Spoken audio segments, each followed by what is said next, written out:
So ito yung laman ng power amp ko mga boss, yung DS19 na Tucson-Ra. May EPC factor. Ito naman yung V600 ng Ace.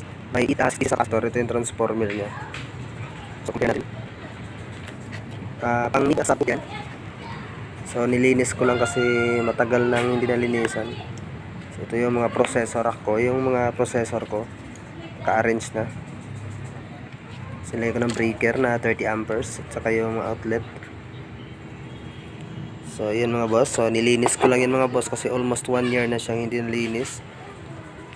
At naganda ko yung mga wirings niya. Yun. Tapos yung breaker.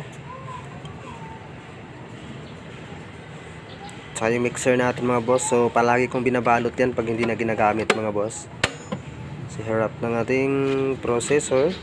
Equalizer na dalawa, crossover dalawa, at bus enhancer yung sa taas. So yan yung mixer natin na 8 channel na Yamaha.